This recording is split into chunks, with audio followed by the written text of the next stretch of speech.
ஹல்லேலூயா. நம்முடைய ஆண்டவராகிய இயேசு கிறிஸ்துவின் நாமத்தில் உங்கள் யாவருக்கும் வாழ்த்து சொல்லி, விடிஞ்சிருச்சுங்க, எழுந்துட்டீங்களா என்று உங்களை விழிக்க பண்ணுவதற்கும் அவருடைய வார்த்தைகளால் உங்களை பலப்படுத்துவதற்கும் அனுதின தியானம் தினந்தோறும் காலை 7 மணிக்கு உங்களிடத்திற்கு கொண்டு வருகிறோம். உங்களை நிறைய பேர் பார்க்கிறோம், ஆசீர்வதிக்கப்படுகிறோம் என்று தெரிவிக்கிறீர்கள். அதற்காக தேவனை நான் துதிக்கின்றேன். இதுவரைக்கும் எப்பொழுதும் தெரிவிக்காவிட்டால் 8939801234 என்ற நம்பருக்கு டெக்ஸ்ட் அல்லது வாய்ஸ் மெசேஜ் மூலமாக உங்கள் புகைப்படத்தையும் சேர்த்து உங்கள் ஜெப தேவைகள் மற்றும் பிரைஸ் ரிப்போர்ட்ஸை அனுப்பிக்கொண்டே இருங்கள். அதோடு மாத்திரமல்ல, நீங்கள் பெற்றுக்கொள்கிற ஆசீர்வாதங்களையும் பகிருங்கள். ஆண்டவரை துதிப்பதற்கும் உங்களுக்காக ஜெபிப்பதற்கும் அது அதிகமாய் உற்சாகத்தோடு கூட இந்த நிகழ்ச்சியை தொடர்வதற்கும் அது வழிவகுப்பதாக இருக்கும். வாருங்கள், ஜெபித்து ஆரம்பிக்கலாம். பரிசுத்தமுள்ள பிதாவே, நன்றி ராஜா. அனுதினமும் உம்முடைய கிருபை எங்களுக்கு வேண்டும். ஒவ்வொரு நாளும் உம்முடைய சந்நிதியில் நாங்கள் சேர வேண்டும். உம்முடைய வழிநடத்துதல், உம்முடைய கண்டித்துதல், உம்முடைய வழிகாட்டுதல்கள் இல்லாமல் நாங்கள் இந்த உலகத்திலே வனாந்தரத்தை போன்ற இந்த உலகத்திலே வாழ முடியாது என்பதால் எங்களோடு பேச வேண்டும் என்று கிறிஸ்துவின் நாமத்தில் வேண்டிக் கொள்கிறோம் பிதாவே, ஆமென். தேவனுக்கு ஸ்தோத்திரம். இந்த உலகம் சமுத்திரத்தோடு ஒப்பிடப்படுகிறது. சமுத்திரத்திலே ஒரு திசைமானி இல்லை என்றால், ஒரு லைட் ஹவுஸ் நமக்கு இல்லை என்றால், நடுக்கடலிலே இருக்கிறவர்கள் எங்கே போகிறார்கள், என்ன செய்கிறார்கள், என்ன நடக்கும் என்று எதுவுமே தெரியாத ஒரு சூழல் உருவாகிவிடும். இதேபோல இந்த உலகம் வனாந்தரத்துக்கு ஒப்பிடப்படுகிறது. வனாந்தரத்திலே சரியான வழிகள் இருக்காது, சைன் போர்ட்ஸ் இருக்காது.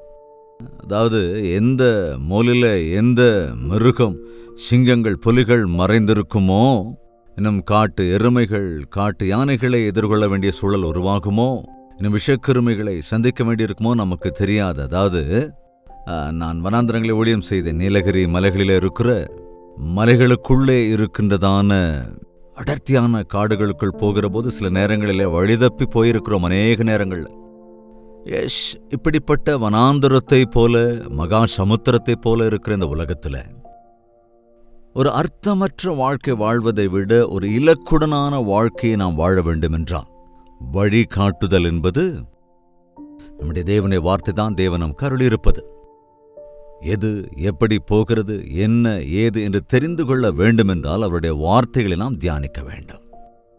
வடக்கு தெற்கென்று காட்டுகின்ற திசைமானியைப் போல தேவன் தமது மார்க்கங்களை நமக்கு வெளிப்படுத்துவார். குழப்பமான வழிகளில அவர் அவாந்தர வெளியை தண்ணீர் தடாகமாகவும் வறண்ட நிலத்தை நீரூற்றுகளாகவும் மாற்றுவேன் என்றாரே. அவருடைய வார்த்தையை வாசிக்கின்றவர்கள் மரணஇருளின் பள்ளத்தாக்கில் இருந்தாலும், மகா கேடுகளுக்குள் சிக்கிக் கொண்டிருந்தாலும், ஒரு பெரிய காற்றிலே, புயலிலே, வெள்ளத்திலே சிக்கிக் கொண்டிருக்கிற போது மீண்டு வருவதற்கான வழியை காண்பிப்பதாக அவருடைய வசனம் இருக்கிறது.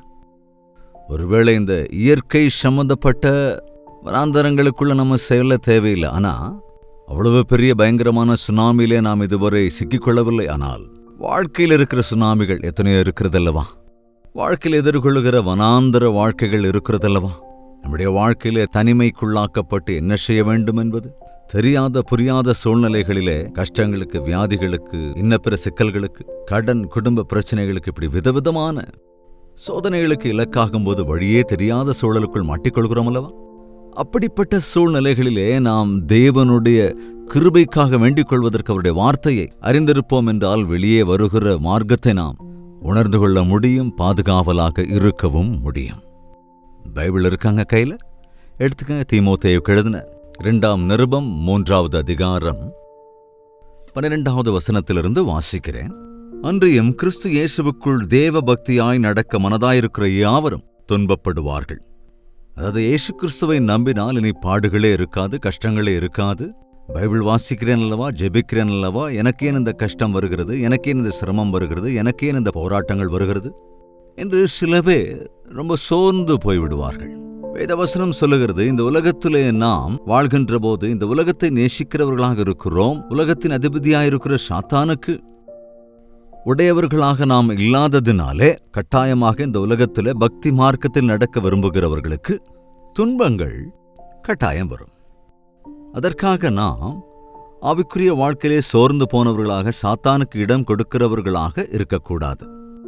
இந்த உலகத்தில் நிறைய பேர் எம்மதமும் சம்மதம் என்று சொல்லுகிறார்கள் என்பதனால் அவர்களுக்கு பிரச்சனை இருக்கிற மாதிரி தெரியாது. எல்லாத்துக்கும் அவங்க இசைந்து போய் கொண்டிருப்பதாலே அவர்கள் தற்சமயத்துக்கு ரொம்ப வளர்ச்சியை பெறுவதைப் போல காணப்படுவார்கள். பொல்லாதவர்களும் எத்தர்களுமானவர்கள் மோசம் போக்குகிறவர்களாகவும் மோசம் போகிறவர்களாகவும் இருந்து மென்மேலும் கேடுள்ளவர்களாவார்கள். பொய் பேசுறவங்க ரொம்ப நல்லா இருக்காங்களே, ஏமாத்துறவங்க ரொம்ப நல்லா இருக்காங்களே, தப்பு பண்ணி தப்பிச்சுக்கிறவங்களே ரொம்ப நல்லா இருக்காங்களே அப்படின்னு நினைக்கிறோமே தவிர, நாம் தேவனுக்காக நல்ல மனசாட்சிக்காக நிந்திக்கப்பட்டாலும் பாடுபடுத்தப்பட்டாலும் துவேஷிக்கப்பட்டாலும் நாம் தேவனுடைய வாரிசுகளாய் இருப்பதனாலே தேவனுடைய ராஜ்யத்தை சென்று அடைய முடியும். அதாவது நாம் படுகிற சிரமங்களுக்கு பிரதிபலனாக ஆறுதலை பெற்றுக்கொள்ள முடியும். கவனிங்க, பொல்லாத வாழ்க்கை வாழ்கிறவர்கள், பொய்யை சார்ந்து வாழ்கிறவர்கள், பிறரை மோசம் போக்குகிறவர்களாக இருக்கிறவர்கள் கட்டாயம் அவர்களும் மோசம் போவார்கள். கட்டாயமாக நிலைமை மோசமாகும். அடுத்த வசனத்தை கூட வாசிக்கிறேன். 14ஆம் வசனம். நீ கற்று நிச்சயித்துக் கொண்டவைகளில் நிலைத்திரு, அவைகளை இன்னாரிடத்தில் கற்றாய் என்று நீ அறிந்திருக்கிறதும் அல்லாமல் கிறிஸ்து இயேசுவை பற்றும் விசுவாசத்தினாலே உன்னை ரட்சிப்புக்கேற்ற ஞானம் உள்ளவனாக்கத்தக்க பரிசுத்த வேத எழுத்துக்களை நீ சிறு வயது முதல் அறிந்தவன் என்றும் உனக்கு தெரியும். எனவே அதில் நிலைத்து நிற்க வேண்டும். வேத வாக்கியங்கள், பரிசுத்த வேத வாக்கியங்கள், பரிசுத்த வேதாகமத்தில் இருக்கிற ஒவ்வொரு வார்த்தையும். இந்த பரிசுத்த வேதாகமம் சாதாரண பிரிண்டட் புக் இல்லைங்க. ஒரு புத்தகம் ஒரு சீசன்ல நல்லா விற்கப்படும், அதுக்கப்புறம் அதை யாரும் வாங்க மாட்டாங்க. ஒரு தடவை படிச்சுட்டா அதை தூக்கி தூர வச்சிருவாங்க. ஒரு தலைமுறையினர் எழுதின புத்தகம் அடுத்த தலைமுறைக்கு உதவாது. நியூஸ் பேப்பர் மாதிரி அது இன்னைக்கு உதவும், ஆனால் நாளைக்கு பிரயோஜனம் இல்லை. ஆனால் தேவனுடைய வார்த்தை அநேக வருட காலங்கள் சிருஷ்டியின் ஆரம்பத்திலிருந்து சிருஷ்டியின் முடிவு வரைக்கும் நடக்கவிருக்கிற விஷயங்கள் எல்லாவற்றையும் தெரியப்படுத்துகிற இந்த வேத வாக்கியங்கள் நமக்கு ஒரு சின்ன புக்கா, பிரிண்டட் புக்கா, இன்னும் டிஜிட்டல் ஆடியோவா, அதாவது டிஜிட்டல் ஆடியோஸ் பைபிள் இருக்கிறது, டிஜிட்டல் பைபிள்ஸ் கூட இருக்கிறது. பட் இவ்வளவு நேர்த்தியாய் தேவன் நமக்கு அருளியிருப்பதற்கு காரணம், இந்த திக்கற்ற உலகத்திலே வழி தெரியாமல் இருக்கிற ஜனங்களுக்கு திசையை காண்பிப்பதற்கு, வெளிச்சத்தை தருகிறதாக இருக்கிறதற்கு, ஆதரவற்றோருக்கு ஆறுதலை தருவதற்காக, ஞானமில்லாதவர்களுக்கு தேவ ஞானத்தை அருளி செய்வதற்காக. அதனால்தான் பரிசுத்த வேதாகமத்தை வாசிக்க வேண்டும் என்று திரும்ப திரும்ப சொல்லுகிறேன். ஒரு வாலிபனுக்கு, எதற்குமே உதவாத ஒரு வாலிபனுக்கு இவ்வளவு மதிப்பு வந்திருக்கிறது என்றால், என்னுடைய வாலிப பிராயத்திலே நான் பரிசுத்த வேதாகமத்தை கரங்களில் எடுத்து படித்து தியானித்து அதை கைக்கொள்ள ஆரம்பித்த போதுதான் என்னை இத்தனை பேருக்கு தேவன் ஆசீர்வாதகரமாய் வைத்திருக்கிறார். என்னையும் மிகுந்த ஆசீர்வாதத்தோடு நடத்துகிறார். நீங்களும் கூட வசனத்தை கேட்கிற போது கேட்கிற வசனங்களை இருதயத்திலே பதிய வைத்துக் கொள்ள வேண்டும். இங்கே பரிசுத்தனான பவுல் தீமோத்தேயுவுக்கு எழுதும் போது இப்படி சொல்லுகிறான், நீ சிறுவயது முதல் கற்றுக்கொண்ட தேவ வார்த்தைகளை, அதாவது நீ கற்று நிச்சயித்து கொண்டவைகளிலே நிலைத்திரு, அது தேவனுடைய வார்த்தைகள் என்று நீ நம்பு, அவைகளை இன்னாரிடத்திலிருந்து கற்றாய் என்று நீ அறிந்திருக்கிறபடியினாலே உன்னை ரட்சிப்புக்கேற்ற ஞானமுள்ளவன் ஆக்கத்தக்க பரிசுத்த வேத எழுத்துக்களை பற்றிக்கொள் என்று எச்சரிக்கிறான். நீங்கள் தேவ வார்த்தைகளை இதுக்கு முன் கேட்டிருக்கிறீர்களோ இல்லையோ தெரியாது. ஆனால் அனுதின தியானம் ஆரம்பித்ததற்கு பிறகு நூற்றுக்கணக்கான நாட்களுக்கு மேலாக வார்த்தையை கேட்கிறீர்கள். இத்தனை நாளாக தேவனுடைய வாக்கியங்களை தினந்தோறும் கேட்கிற நீங்கள் பைபிள்ல இருக்கிற அநேக காரியங்களை, தேவனுடைய சிந்தையை, தேவனுடைய சித்தத்தை, தேவனுடைய கட்டளைகளை, தேவனுடைய எச்சரிக்கைகளை, தேவனுடைய உத்தேசங்களை நமக்கு தெரியாமலேயே அந்த அனுதின தியானத்தின் மூலமாக தினந்தோறும் காலை 7 மணிக்கு நாம் தொடர்ந்து கேட்டு வருகிறோம் அல்லவா?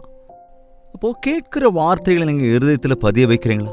கேட்கிற வார்த்தைகள் மூலமாக வாழ்க்கை திருத்திக் கொள்ளுகிறீர்களா? சரிப்படுத்திக் கொள்ளுகிறீர்களா? அந்த வார்த்தையை இருதயத்திற்குள் பதிய வைக்கிறீர்களா? அந்த வார்த்தைகளை நினைவில் வைத்துக் கொள்கிறீர்களா? அந்த வார்த்தைகளை மனதிலே பத்திரப்படுத்திக் கொள்ளுகிறீர்களா? அப்பொழுது உங்கள் வாழ்க்கையில் ஒரு மேன்மையான குணநலன்களை, உண்மையான கிறிஸ்தவ வாழ்க்கை உடையவர்களாக உங்களால் இருக்க முடியும். தீமோத்தேயுவினிடத்தில் பவுல் அதைத்தான் சொல்லுகிறான், நீ சிறுவயது முதல் கேட்கிறாய். நீங்களும் அநேக நாட்களாய் கேட்கிறீர்கள். நீங்கள் சர்ச்சுக்கு ஒழுங்கா போறவங்களா எத்தனையோ வருடங்களாக இதை கேட்டுக்கொண்டுதான் இருக்கிறீர்கள். அப்போ கேட்கிற வார்த்தைகளை கேட்டு அதை அப்படியே விட்டுறீங்களா, அல்லது கேட்டு அவைகளை மனதில் பதிய வச்சுக்கிறீங்களா? தியானிக்கிறீங்களா? கடைபிடிக்கிறீங்களா? அதன்படி நடக்கிறீங்களா? அவைகளை பிறரோடும் பகிர்ந்து கொள்கிறீர்களா என்பதை நாம் கட்டாயமாக சிந்தித்து பார்க்க வேண்டும். தேவனுடைய மகா கிருபையினாலே இந்த தேவ வார்த்தைகளை அறிவிப்பதன் மூலமாக, தேவ வார்த்தைகளை போதிப்பதன் மூலமாக இன்று எத்தனையோ பேர் கீழ்ப்படிதல் உள்ளவர்களாக மாறுவது, தேவ ஞானத்திற்குள்ளே வளருவது, பாவிகள் கூட பரிசுத்தவான்களாய் மாற்றி வழிநடத்தப்படுவது, பிரயோஜனம் இல்லாமல் இருந்தவர்கள் பிரயோஜனம் உள்ளவர்களாகி தேவனை துதிப்பது என்பதை என் ஊழியத்தில் அநேகமாய் பார்த்திருக்கிறேன். என்னிடத்துல மந்திரமோ தந்திரமோ எதுவுமே இல்லைங்க. ஆண்டவர் அருளுகிற வார்த்தைகளை உள்ளதை உள்ளபடி போதிக்கிற போது, அந்த வார்த்தைகள் அநேகருடைய இருதயங்களிலே கிரியை செய்கிற போது, இதை கேட்கிற அநேகர் யோக்கியர்களாய், பரிசுத்தர்களாய், ரட்சிக்கப்பட்டவர்களாய், கிறிஸ்துவை மகிமைப்படுத்துகிறவர்களாய் மாற்றப்படுவதை பார்க்கிற போது அவருடைய வார்த்தை எவ்வளவு வல்லமை உள்ளது என்பதை நான் பார்க்கிறேன். நன்றி சொல்லுகிறேன். நீங்களும் நம்புங்கள். வேத வார்த்தையை கேளுங்கள். கேட்பவைகளை உங்கள் உள்ளத்தில் நிலைத்திருக்கச் செய்து பிறருக்கும் தெரியப்படுத்துங்கள். பிறருக்கு உபதேசியுங்கள். அடுத்தவர்களுக்கு ஏதோ போதனைன்னா பெரிய பிரசங்கம் பண்ண வேண்டிய அவசியம் இல்லைங்க. உங்க நடவடிக்கை மூலமா, பேசுகிற வார்த்தைகள் மூலமாக தேவனுடைய இருதயத்தை, தேவனுடைய மகத்தான காரியங்களை, எது உத்தமமானது, எது உன்னதமானது, எது உண்மையானது என்ற விஷயங்களை நாம் தெரியப்படுத்துகிற போது நாமும் கற்றுக்கொள்கிறோம். நம்முடைய பிள்ளைகளை பாருங்க, பிறந்தப்ப அவங்களுக்கு ஒன்றும் தெரியாது. அதாவது பெற்றோர்கள் தான் சாப்பிட கற்றுத்தருவார்கள், நடக்க கற்றுத்தருவார்கள், பேச கற்றுத்தருவார்கள். அந்த பிள்ளைகளுக்கும் கல்வி கற்றுக் கொடுத்ததுனால தானே வளர்ந்து பெரிய ஆளாகிறார்கள். அதே போல தேவனுடைய விஷயங்களில் நாம் பிறருக்கு, நம்முடைய பிள்ளைகளுக்கு கற்றுக் கொடுப்பது என்பது அதிக அதிக அவசியம். 16ஆம் வசனத்தை வாசிக்கிறேன். வேத வாக்கியங்கள் எல்லாம் தேவாவியினால் அருளப்பட்டிருக்கிறது. தேவனுடைய மனுஷன் தேறினவனாகவும் எந்த கிரியையும் செய்ய தகுதியுள்ளவனாகவும் இருக்கும்படியாக அவைகள் உபதேசத்துக்கும் கடிந்து கொள்ளுதலுக்கும் சீர்திருத்தலுக்கும் நீதியை படிப்பித்தலுக்கும் பிரயோஜனமுள்ளவைகளாயிருக்கிறது. தேவ மனுஷன் என்ற உடனே ஒரு பெரிய பாஸ்டர், தேவ மனிதன் அப்படின்னு வச்சுக்கிறாங்க. சாதாரணமா இல்லையா? தேவ மனிதர்கள் தான் நாம் எல்லோருமே கூட. தேவனுடைய ஜனம். தேவன் நம் எல்லோரையும் தம்முடைய சொந்த ஜனமாக மாற்றிக்கொண்டார். தம்முடைய ரத்தத்தினாலே கழுவி நாம் தேவனுடைய பிரத்யேகமான ராஜாக்களாக, ஆசாரிய கூட்டமாக மாற்றப்பட்டிருக்கிறோம். நீங்கள் இயேசுவை விசுவாசிக்கிறீங்களா? பேப்டிசம் எடுத்துக்கிட்டீங்களா? பாவத்தை அறிக்கை செய்து விட்டு விட்டீங்களா என்றால் நீங்கள் தேவனுடைய ஜனம், தேவனுடைய பிள்ளைகள், தேவனுடைய ராஜ்யத்தின் வாரிசுகள் என்பதை மறந்துடக்கூடாது. இந்த உலகத்தில் இருக்கும்போது, ஒரு தேசத்தில் இருக்கிற போது, அந்த தேசத்தின் சட்ட திட்டங்களை நாம் பின்பற்ற வேண்டும். நம்முடைய தேசத்தில் நாம் இடப்பக்கம் நடக்கணும்னா இடப்பக்கம் தான் நடக்கணும். சில தேசங்களுக்கு போகும்போது வலப்பக்கம் நடக்கணும்னா அங்கே போய் நான் இடப்பக்கம் தான் நடப்பேன்னா அது முடியாது. அங்கே போனால் வலது பக்கம் தான் நடக்கணும். அதே போல நாம் தேவனுடைய ராஜ்யத்துக்குரியவர்களாக இருப்பதனாலே நாம் தேவனுடைய ராஜ்யத்திற்கு சம்பந்தப்பட்ட கட்டளைகளை கைக்கொள்ள வேண்டும், அவருடைய கற்பனைகளின்படி நடக்க வேண்டும் என்பதனால் உலக சம்பந்தப்பட்டவர்களாக நாம் அழிவுக்கு போகிறவர்களுடைய மார்க்கத்தை பின்பற்றுகிறவர்களாக இருக்கக்கூடாதல்லவா? எனவேதான் தேவ ஆவியினாலே எழுதப்பட்டிருக்கிற வேத வாக்கியங்கள், பரிசுத்த வேதாகமத்தில் இருக்கிற ஒவ்வொரு வார்த்தைகளும் தேவ ஆவியானவரின் ஏவுதலினால்தான் எழுதப்பட்ட வார்த்தைகளாய், வசனங்களாய் இருப்பதினாலே இந்த வார்த்தைகள் எப்பொழுதும் வெளியேற பெற்றவர்களாய் இருக்கிறது. தலைமுறை மாறினாலும், சந்ததி மாறினாலும், கல்ச்சர் மாறினாலும், மாறாத தேவனுடைய வார்த்தை ஒவ்வொரு மனிதனையும் மாற்றி அந்தரங்கத்தை சுத்திகரிக்க வல்லமையுள்ளதாகவும் இருக்கிறது. அவருடைய வார்த்தைகள் வல்லமையுள்ள வார்த்தைகள். வானமும் பூமியும் ஒழிந்து போம், ஆனால் என் வார்த்தைகள் ஒருபோதும் ஒழிந்து போகாது என்று ஆண்டவர் சொன்னார் அல்லவா? எனவேதான் பரிசுத்த வேதாகமத்தை வாசியுங்கள், தியானியுங்கள். ஏனென்றால் நீங்கள் ஃபுல்லி எக்யூப்டு ஆக மாற வேண்டும். ஒரு யுத்தத்துக்கு போகிறவன் தன்னை எப்படி தயாராக்கி கொள்ளுவான் இல்லையா? அதே போல ஒரு எக்ஸாமுக்கு போகிறவன் தன்னைத்தானே எப்படி ஆயத்தப்படுத்திக் கொள்கிறான்? அதே போல நாம் தேவனுக்காக நிலைநிற்பதற்கு தேவனுடைய சர்வாங்க ஆயுதத்தை தரித்துக் கொள்கிற வகையில் தேவனுடைய வார்த்தை என்கிற கேடகத்தை நம்முடைய கரங்களிலே பற்றிக் கொள்வதற்கு, வார்த்தையிலே எங்கே என்ன இருக்கிறது, இந்த சந்தர்ப்பத்திலேயே இயேசு என்ன சொல்லியிருக்கிறார், பரிசுத்த ஆவியானவர் எதை வெளிப்படுத்துகிறார் என்பதை நாம் அறிந்திருந்தால் ஏமாறந்து போக மாட்டோம், நஷ்டமடைய மாட்டோம், சிக்கல்களை சிக்கிக்கொள்ள மாட்டோம், தீர்வுகளை தெரிந்து கொண்டவர்களாயிருப்போம், சமாதானத்தை பெற்றவர்களாகவும் இருப்போம். தேவ ஆவியினாலே அருளப்பட்டிருக்கிற எல்லா வேத வாக்கியங்களை உபதேசிக்கிறதற்கு, டீச்சிங், நேர்த்தியாக தேவனுடைய வார்த்தைகளை பிள்ளைகளுக்கு நீங்கள் கற்றுக் கொடுங்கள். தெரியாதவங்களுக்கு கற்றுக் கொடுங்க. அதாவது உபதேசம் என்றால் ஏதோ சும்மா லெக்சர் கொடுக்கிறது இல்லைங்க. உபதேசித்தல் என்றால் புரிந்து கொள்ளுகிற வகையில விளக்குவது. போதிப்பது என்றால் நாம் சொல்லி அவர்களை சொல்ல வைப்பது, நாம் செய்து அவர்களையும் செய்ய வைப்பது. தேவனுடைய வார்த்தைகளை உன் வாழ்க்கையின் மூலமாக பிறருக்கு காண்பிப்பது.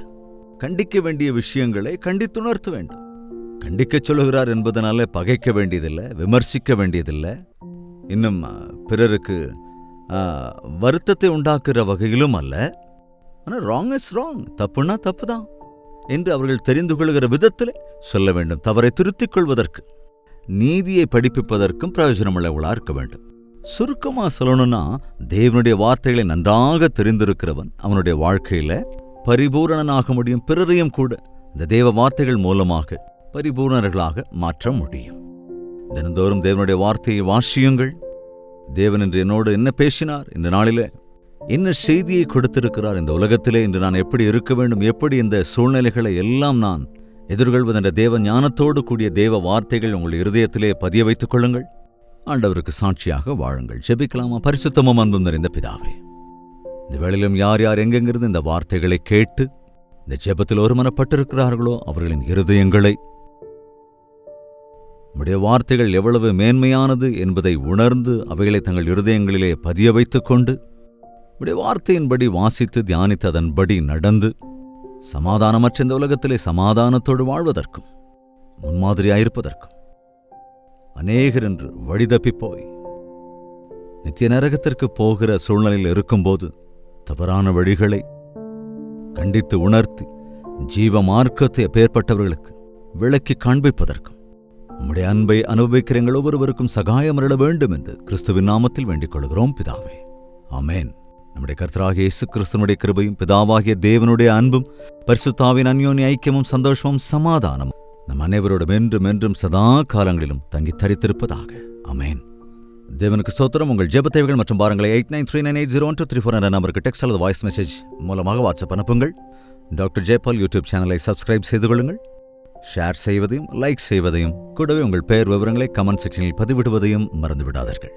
தொடர்ந்து நம்முடைய டிவி மற்றும் சோசியல் மீடியா ஊழியங்களுக்காக தொடர்ந்து ஜெபிப்பதையும் மறவாதிருங்கள். தேவனுக்கு சித்தமானால் நாளை இதே நேரம் இதே அனுதின தியானத்தில் நாம் மீண்டும் சந்திக்கலாம். அதுவரைக்கும் தேவனுடைய மகா கிருபை துணையா இருப்பதாக.